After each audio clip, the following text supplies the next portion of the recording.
Hello dear student, आज हम लोग वर्क पावर एंड एनर्जी के बारे में पढ़ेंगे। WPE, work power and energy, WPE। First of all हम वर्क के बारे में पढ़ेंगे कि वर्क होता क्या है, व्हाट इज वर्क। जैसे ये ऑब्जेक्ट है और इसका मास क्या है, m है। हमने इस पे क्या किया, F फोर्स अप्लाई किया। F फोर्स अप्लाई करने के बाद ये ऑब्जेक्ट क्या कर गया, डिस्प्लेस कर गया, कुछ ना कुछ डिस्टेंस को कवर कर लिया। तो हम बोलेंगे कि यहां पे काम क्या है, हुआ है। तो डेफिनेशन की बात करेंगे वर्क का, तो व्हेन भी applied force on an object and the object displaces then we said that work is done. हम यह कह सकते हैं कि यहां काम हुआ है, बिकॉज हमने इस बॉडी पे क्या किया, फोर्स लगाया। फोर्स लगाने के बाद वह बॉडी क्या कर गया, डिस्प्लेस कर गया, यानी कि कुछ ना कुछ डिस्टेंस को कवर कर लिया इन टाइम पीरियड के इंटरवल के दौरान। Then we said that work is done. तो हम कह सकते हैं कि काम हुआ है। कुछ बुक्स में यह डिफिनेशन दिया हुआ है कि when we applied force on an object and the object displaces in the direction of force then we said that work is done. अगर बॉडी फोर्स के डायरेक्शन में डिस्प्लेस नहीं भी कर रहा हो, सिर्फ उसके अंदर डिस्प्लेसमेंट आता हो, तो हम बोलेंगे कि काम हुआ। ओके, अब ये जरूरी नहीं है कि फोर्स के डायरेक्शन में डिस्प्लेस कर रहा हो। जैसे ये कोई बच्चा आगे की तरफ शॉट लगाता है बैट बॉल में, और बाई स्निक लग के, यानी कि कोना पकड़ के वो बॉल चला जाता है थर्ड मैन में पीछे की ओर, तो वहां भी तो काम हो रहा है। बॉडी डिस्प्लेस कर रहा है, जगह को चेंज कर रहा है, काम तो हो रहा है। ओके, तो जैसे कि एक स्प्रिंग का कार आता है बच्चा से खेलने वाला, उस कार को आप पीछे की ओर ले जाइएगा और छोड़िएगा तो वह कार क्या होगा, आगे की ओर भागेगा। तो यहां तो इन द डायरेक्शन ऑफ फोर्स में काम नहीं हो रहा है, अपोजिट डायरेक्शन में काम हो रहा है। तो सीधा सा कॉन्सेप्ट आपको दिमाग में रखना है कि when we applied force on an object and the object displaces then we said that work is done. हम कहेंगे कि मेरा काम हो गया। अब है कि what is the magnitude of work. Work का मैग्नीट्यूड क्या होता है। सीधा सा मतलब है कि वर्क का मैग्नीट्यूड, जो फोर्स आप उस पर अप्लाई कर रहे हैं और वह डिस्टेंस जो कवर कर रहा है, इस दोनों का प्रोडक्ट क्या होगा, हमारा वर्क का मैग्नीट्यूड होगा। यानी कि इसका हम मेजरमेंट करेंगे कि कितना जूल में हमने क्या किया, काम को किया। तो the product of force applied on an object and the object displaces and cover the s distance, the product of force and displacement is known as magnitude of work। तो ये तो हुआ बचपन की बात है, क्लास 6 7 की बात है। अकॉर्डिंग टू क्लास 9 10 11 12 है ना, आप वर्क को डिफाइन कैसे करेंगे। तो आप बोलेंगे कि work is the dot product of force and displacement. Work क्या होता है, dot product is the dot product of force and displacement. तो बच्चों वर्क क्या होता है, dot product of force and displacement को हम क्या बोलते हैं, work. Work is the dot product of force and displacement. Dot product कहने का मतलब है कि यह फॉर्मूला क्या हो जाएगा, Fs cos थीटा। तो cos थीटा का चर्चा आ रहा है, डॉट प्रोडक्ट है। तो बच्चों क्लास 11th में आप पढ़ेंगे, क्लास 9 में आप पढ़े होंगे वेक्टर एंड स्केलर के बारे में। तो यहाँ पे ये वर्क हमारा क्या है, स्केलर क्वांटिटी है। ये वर्क हमारा क्या है, स्केलर क्वांटिटी है। और ये फोर्स हमारा क्या है, वेक्टर क्वांटिटी है, वेक्टर क्वांटिटी है। ये डिस्प्लेसमेंट भी क्या है, वेक्टर क्वांटिटी है ना। तो दो वेक्टर का जो प्रोडक्ट होता है वह क्या होता है, स्केलर होता है ना। और स्केलर प्रोडक्ट को हम क्या बोलते हैं, डॉट प्रोडक्ट। स्केलर प्रोडक्ट को हम क्या बोलते हैं, डॉट प्रोडक्ट, है ना। तो work is equal to F dot S, यानी कि Fs cos थीटा। तो आगे हम देखेंगे बच्चों कि Fs cos थीटा ये फॉर्मूला आया कहां से। तो ये फॉर्मूला आया कहां से, तो इस फॉर्मूला को मैं ड्राइव करता हूं। देखो, जैसे कि किसी बॉडी पे आप फोर्स लगाते हैं और वो बॉडी क्या करता है, डिस्प्लेस कर जाता है, लेकिन वो डिस्प्लेसमेंट हो कुछ ना कुछ एंगल से, यानी कि कंपोनेंट ऑफ डिस्प्लेसमेंट को हम फाइंड आउट करेंगे भी, है ना। Finding out the component of displacement, तो हम कैसे फाइंड आउट करेंगे। जैसे कि ये हमारा क्या है, ऑब्जेक्ट है ना। और इस पे हमने क्या किया, एफ फोर्स अप्लाई किया। एफ फोर्स अप्लाई करने के बाद ये ऑब्जेक्ट क्या कर जाएगा, डिस्प्लेस कर जाएगा, डिस्प्लेस कर जाएगा, है ना, कुछ ना कुछ एंगल से डिस्प्लेस कर जाएगा। ये हमारा फोर्स है और ये क्या हुआ इसका डिस्प्लेसमेंट, यानी कि एस डिस्प्लेसमेंट आ गया। एक लाइन हम इससे मिलता हुआ क्या करेंगे, हम ड्रॉ कर देंगे। इसी से मिलता हुआ क्या, इसी लाइन को हम आगे बढ़ा देंगे, है ना। इस लाइन को हमने क्या किया, आगे बढ़ा दिया। ये एंगल हमारा क्या है, थीटा है, यानी कि डिस्प्लेसमेंट जो बॉडी में आया है वह थीटा एंगल से बॉडी में क्या आ रहा है, डिस्प्लेसमेंट आ रहा है। क्लास 6-7 में आपने पढ़ा था कि vertically opposite angles are equal, इस कॉर्नर का एंगल इस कॉर्नर के बराबर। बताओ ये एंगल थीटा है तो ये एंगल कितना होगा, थीटा होगा। अब हम क्या करते हैं, इस पे परपेंडिकुलर डाल देते हैं। परपेंडिकुलर डालने के बाद यहाँ पे ये ट्रायंगल बन जाएगा 90 डिग्री, है ना। और ये ए, इसका नाम बी रख दो, इसका नाम ओ रख दो।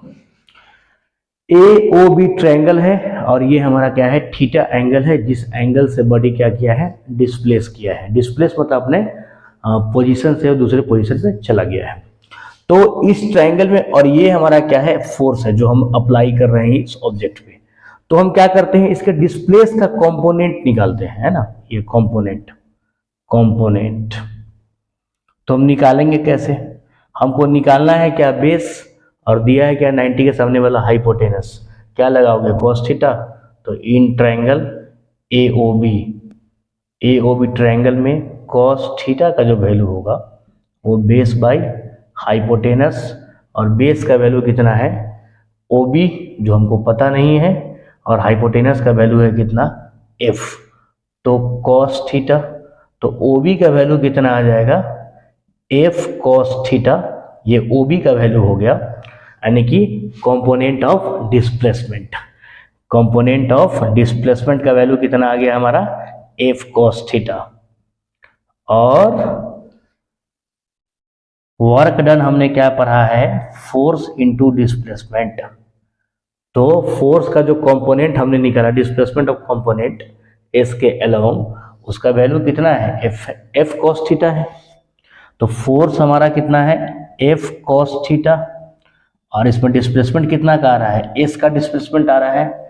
इस फोर्स का डिस्प्लेसमेंट, कंपोनेंट ऑफ डिस्प्लेसमेंट, इस फोर्स के कारण जो बॉडी में डिस्प्लेसमेंट आया है, तो फोर्स कितना बल उस पे लगा रहा है, तो वह एफ cos थीटा बल उस पे लगा रहा है, जिसके कारण वो डिस्प्लेसमेंट हुआ है। और ये लाइन को बोलेंगे कंपोनेंट ऑफ डिस्प्लेसमेंट। तो हमारा वैल्यू कितना आ जाएगा, F S cos theta. Total work done कितना हो गया, एफ एस cos थीटा, और इसी को हम बोलते हैं एफ डॉट एस। तो W is equal to F dot S. Okay, बहुत सारा हमारा केस है जिसमें अलग अलग एंगल से बॉडी क्या करता है, डिस्प्लेस करता है। तो उसको हम फाइंड आउट कैसे करेंगे, तो जैसे कि हमारा cos थीटा का वैल्यू को हम लेके चलेंगे और हम क्या करेंगे, वैल्यू को फाइंड आउट करेंगे। देखिए कैसे, जैसे कि हम एंगल अगर हम क्या करते हैं, केस नंबर फर्स्ट, थीटा इज इक्वल टू 0 डिग्री और cos 0 का वैल्यू कितना होता है 1।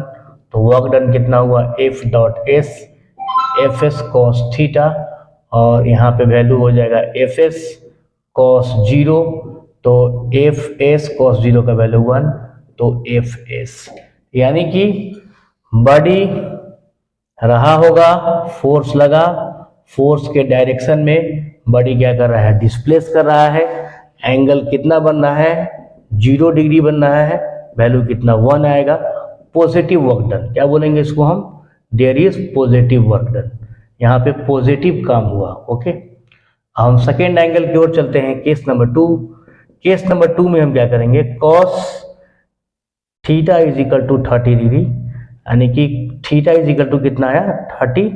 तो cos 30 का जो वैल्यू होता है, याद रखो बच्चों, sin 60 के बराबर, तो √3/2। W इज इक्वल टू कितना होगा, एफ एस cos 30, तो एफ एस √3/2। केस नंबर 3 हम लेके चलेंगे।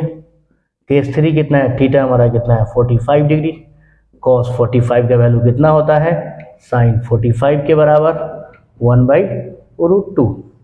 तो W इज इक्वल टू कितना करेंगे, एफ एस कॉस थीटा, और थीटा का वैल्यू हमने क्या पुट कर दिया 1/√2। तो हमारा वर्क डन कितना हुआ, Fs/√2। केस 4 की बात करेंगे, जब हमारा थीटा कितना होगा 60 डिग्री होगा, तो cos 60 का जो वैल्यू होता है वो sin 30 के बराबर होता है, इसका वैल्यू 1/2 होता है। तो वर्क डन यहाँ पे कितना होगा, Fs cos 60, तो Fs इंटू 1/2 वैल्यू कितना आ जाएगा, Fs/2। तो ये टोटल वर्क डन हुआ। अब हम 60 के बाद चलते हैं formula number, case number 5। Case 5, थीटा इज इक्वल टू 90 डिग्री, थीटा इज इक्वल टू 90 डिग्री, तो cos 90 का वैल्यू कितना होता है 0। W is equal to F dot S, F S cos theta, F S cos 90, F S into 0, 0 work done. इसका case कौन सा आएगा जहां पे 0 वर्क डन होगा? तो बच्चों 0 वर्क डन का केस को समझो। 0 वर्क डन होता क्या है, जब कोई कुली अपने सर पे ऑब्जेक्ट को रखा हो, उस केस में जब कोई आदमी बाल्टी में पानी रख के आगे की ओर बढ़ रहा हो, देखो कैसे बाल्टी में वो पानी रखे हैं और आगे की ओर बढ़ रहा है, तो ये और अर्थ उसको नीचे की ओर खींच रहा है, दोनों के बीच एंगल कितना बना 90 डिग्री। वर्क डन कितना हो गया 0, cos 90 value 0, Fs into 0, work done 0। अगर कोई बड़ी यूनिफॉर्म सर्कुलर पाथ में घूम कर रहा है, अगर कोई बड़ी यूनिफॉर्म सर्कुलर मोशन में हो, तो यहां भी इसका वर्क डन कितना होगा 0। देखो एग्जांपल, अगर किसी चीज को तुम गोल गोल गोल गोल घुमा के, इसी को मैं फेंक रहा हूँ गोल गोल, देखो ये गोल गोल घूम रहा है ना, फेंकूंगा तो मैं स्ट्रेट गया, स्ट्रेट जा रहा है, तो स्ट्रेट जाता है और सेंटर से रेडियस क्या होता है, आता है टेंजेंट पे, तो ये परपेंडिकुलर होता है, तो यहां भी एंगल कितना बना 90 डिग्री, वर्क डन 0। अब एक बात हम बताते हैं, हम कुछ देर पहले आपको बताए होंगे कि एक बच्चा का कार आता है, उस कार को अगर आप पीछे की ओर खींचोगे ना, छोड़ोगे तो वो आगे की ओर जाता है, तो यहां पे एंगल कितना बन रहा है 180 डिग्री, और cos 180 का वैल्यू कितना होता है -1। तो यहां पे जो वर्क डन हुआ cos 180 इज इक्वल टू -1, तो यहां पे जो वर्क डन है वो क्या है, निगेटिव है। देखो कैसे, तो W is equal to F S cos theta और एफ एस इंटू कॉस 180, तो -FS, ये हमारा वर्क डन का फॉर्मूला आ गया। ओके, अब हम वर्क डन पढ़ेंगे अगेंस्ट ग्रेविटी या on the body. Work done against gravity and by the body. अब अगेंस्ट ग्रेविटी और by gravity on the body क्या होता है? देखिए, अर्थ क्या चाहता है कि किसी भी ऑब्जेक्ट को हम अपने पास खींच ले, किससे? मान लो ये पेड़ है, इसमें यह आम लटका हुआ है, तो अर्थ क्या करेगा, इस आम को अपनी ओर खींचेगा, आ जाओ भाई, बिकॉज इस आम के पास कुछ ना कुछ मास है, 100 ग्राम 50 ग्राम 10 ग्राम कुछ हो। अर्थ के पास क्या है, अर्थ के पास वेट है, फोर्स ऑफ ग्रेविटी जिसे वो खींचता है, एक्सेलरेशन क्या होता है g, और इसका मास क्या हुआ m, तो मास इंटू एक्सेलरेशन क्या होता है फोर्स, इसको हम बोलेंगे फोर्स ऑफ ग्रेविटी यानी कि वेट। अर्थ किसी भी ऑब्जेक्ट को जिस फोर्स से खींचता है अपने सेंटर की ओर, उस फोर्स को हम बोलते हैं फोर्स ऑफ ग्रेविटी, है ना। बट अब हमको टॉपिक पढ़ना है work done against gravity, gravity के अगेंस्ट में। जैसे कि ये ऑब्जेक्ट है ना, ये ऑब्जेक्ट है ऊपर लटका हुआ है, छोटा कर दो, ये ऑब्जेक्ट ऊपर की ओर लटका हुआ है, अर्थ इसको नीचे की ओर खींच रहा है, W से आ रहा है मेरे पास, इसका मास m है और ये mg, इसका मन का मर्जी कोई मार दिया फोर्स, भाग गया इधर, है ना, ये ऑब्जेक्ट आ गया यहाँ पे m, m आ गया यहाँ पे, और इसने आने के दौरान h डिस्प्लेसमेंट को कवर किया। अब बताओ इसका वर्क डन कितना हुआ? अर्थ तो खींचा इसको यहाँ पे, भाग गया यहाँ पे, अब यहाँ पे वर्क डन कितना होगा? तो यहाँ पे जो ऑब्जेक्ट आया तो यहाँ भी तो फोर्स लगा, mg फोर्स लगा, और इसने डिस्प्लेसमेंट कितना कवर किया? h कवर किया। तो फोर्स इनटू डिस्प्लेसमेंट क्या होता है? Work done. तो यहाँ पे वर्क डन कितना होगा? mg इंटू h, ये टोटल वर्क डन क्या हुआ? mgh। Okay, work done against gravity. अब कह रहा है कि work done by gravity on the body. तो एक बात समझ लो, अगेंस्ट ग्रेविटी में आपने पॉजिटिव लिया है, तो बाय ग्रेविटी क्या होगा? Negative direct. बिकॉज अगर बॉडी को यहां पे आम के में अगर आम के पैर में क्या हुआ है? आम लटका हुआ है या कोई बॉक्स ये लटका हुआ है, तो अर्थ इसको नीचे की ओर से खींचता है, mg से खींचता है।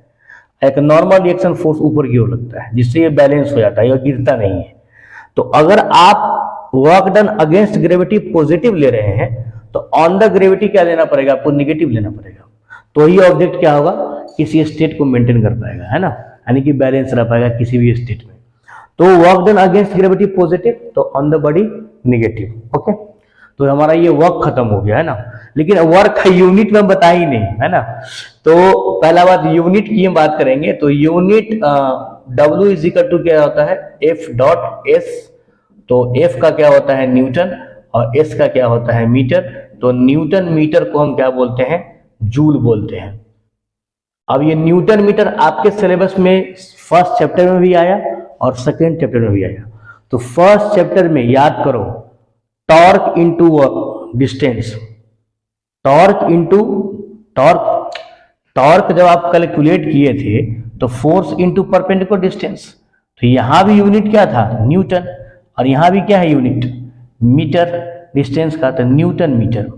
तो बच्चों यहां पे न्यूटन मीटर को हम जूल बोल रहे हैं, और यहां पे न्यूटन मीटर का टॉर्क का यूनिट न्यूटन मीटर ही रह गया था, दूसरा कोई वैल्यू नहीं बोले थे हम।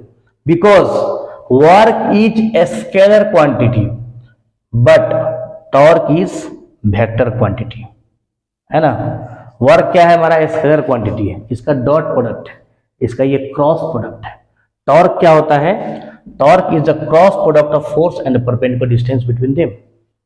ओके, तो ये हमारा वेक्टर क्वांटिटी है, तो न्यूटन मीटर का न्यूटन मीटर रह गया, और ये स्केलर क्वांटिटी, इसका यूनिट हम बोल दिए जूल। जूल साहब ने इसका यूनिट क्या बोला? कि जूल होगा। ओके, तो ये हमारा यूनिट था वर्क का। अब हमारा टॉपिक है पावर, WP। तो पावर होता क्या है? तो the rate of doing work is called power. कार्य करने की क्षमता को, है ना, यानी कि कार्य करने की दर को शक्ति कहते हैं, या work done per unit time is known as power. इकाई समय में किया गया कार्य भी क्या कहलाता है? शक्ति कहलाता है। तो पावर की बात करेंगे तो power P is equal to W/T। तो हम बोलेंगे work done per unit time known as power. क्या बोलते हैं? पावर बोलते हैं। तो P इज इक्वल टू कितना होता है? W/T, या the rate of doing work is called power. इसको आप ये भी बोल सकते हैं, the rate of doing work is called power. देखिए, रेट कहने का मतलब है जहां आपको रेट दिखाई दे वहां समझना बाई में टी है, यानी कि बाई में टाइम है, टाइम से हम भाग कर रहे हैं। रेट का ये मतलब होता है वेलोसिटी चेंजेस पर unit time, V/T acceleration, the rate of doing work, W/T क्या? पावर। तो रेट का वही मतलब है। अब हम इसके यूनिट की बात करेंगे तो पावर, वर्क डन का क्या होता है? जूल, और टाइम का क्या होता है? सेकेंड। तो हम बोल सकते हैं कि जूल पर सेकेंड, हम बोल सकते हैं कि joule per second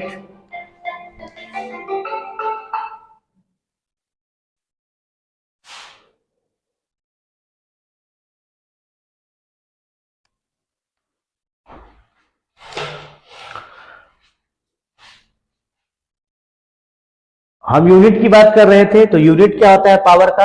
joule per second is called watt. Joule per second या हम बोलेंगे जूल सेकेंड इनवर्स को हम क्या बोलते हैं, वाट बोलते हैं। तो पावर का ऐसा यूनिट क्या हुआ, वाट हुआ, और वर्क का ऐसा यूनिट क्या हुआ, जूल हुआ। अब हमारे मन में एक बात आता है, देखो मिस्टेक कर गए, जूल तो हम बताएं है ना, लेकिन वर्क का जो ऐसा यूनिट है जूल, ऐसा unit of work is equal two joule, है ना।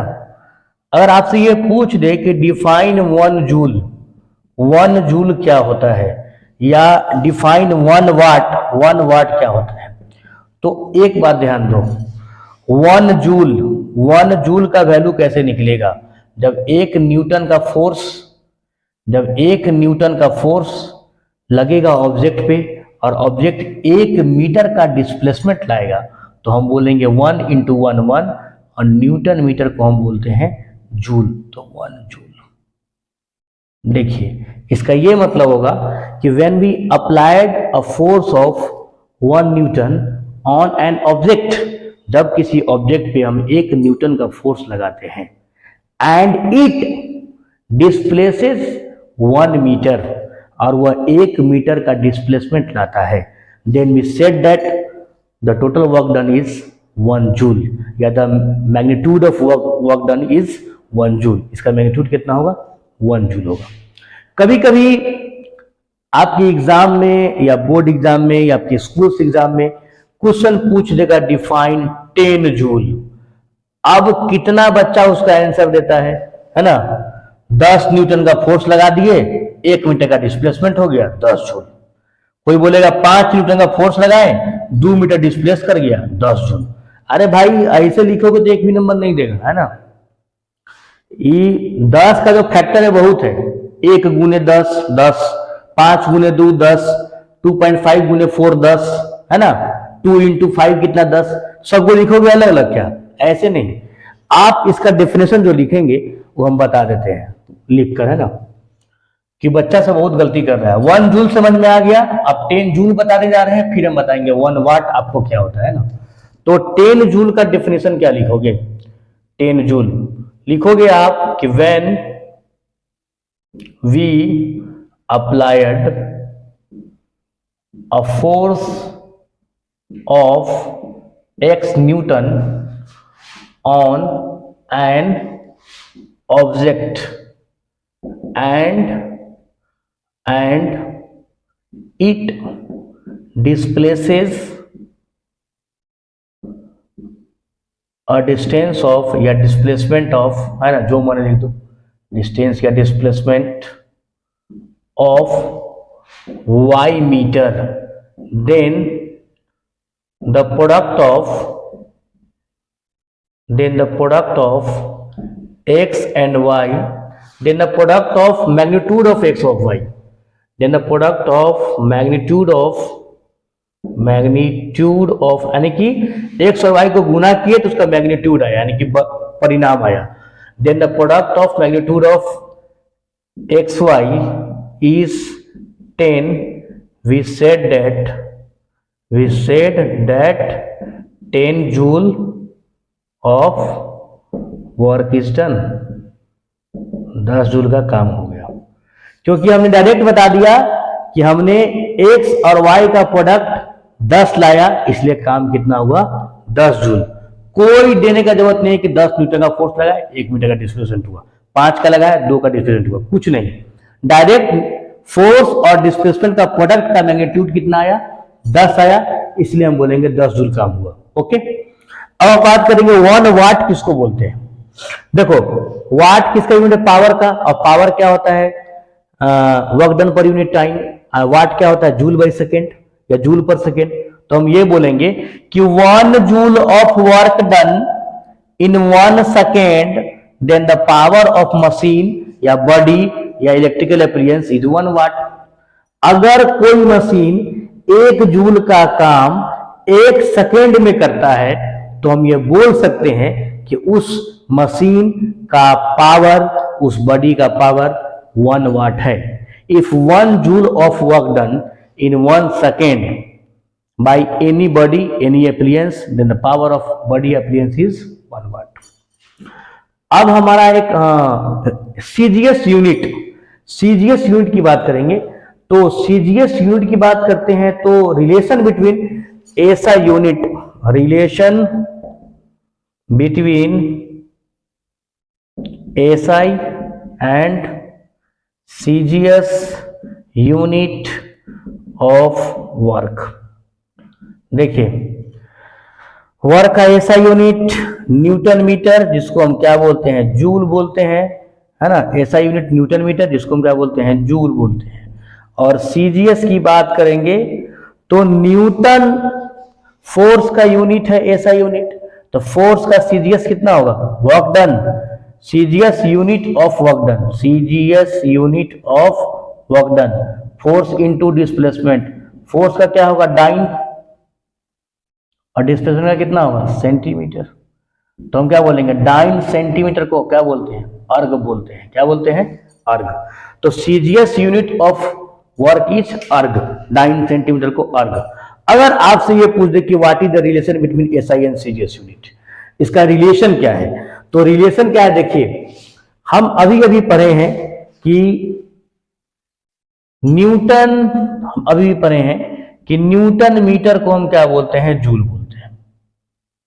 Very good. और न्यूटन क्या है, फोर्स का यूनिट है। तो फोर्स का सीजीएस यूनिट क्या है, डाइन है। तो एक न्यूटन 10 के पावर 5 डाइन, मैंने बताया है अपने एक मेरा शॉर्ट्स भी होगा उसमें, है ना, उसमें मैंने बताया था न्यूटन, है ना। 1 न्यूटन 10 के पावर 5 डाइन, और 1 मीटर 10 के पावर 2 सेंटीमीटर।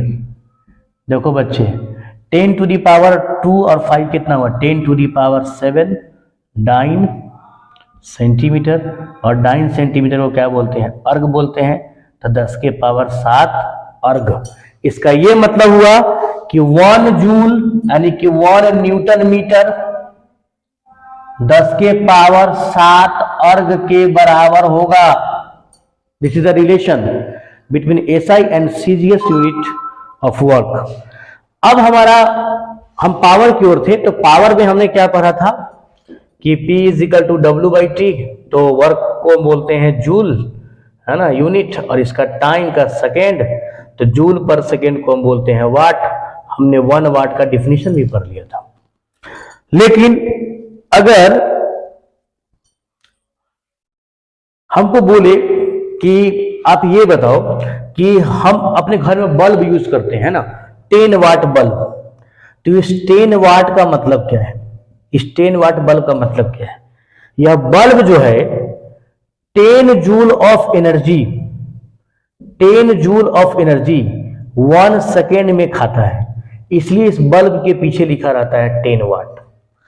तो अगर किसी बड़ी या अगर किसी इलेक्ट्रिकल एप्लियंस, है ना, जैसे कि एप्लियंस करने का मतलब हुआ बहुत सारा हुआ, टीवी, जनरेटर, फ्रिज, है ना, उसमें लिखा हुआ 10 वाट, 20 वाट, 40 वाट, 30 वाट। तो इसका यह मतलब होगा कि उतना जूल ऑफ एनर्जी वह 1 सेकेंड में खाता है।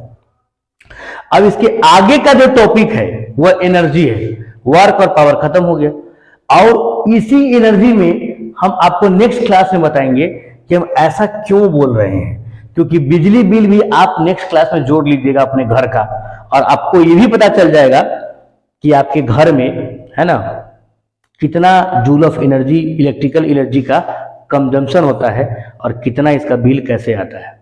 ये हम नेक्स्ट क्लास में सिखाएंगे। इसलिए हम मिलते हैं फिर नेक्स्ट क्लास में। Okay student.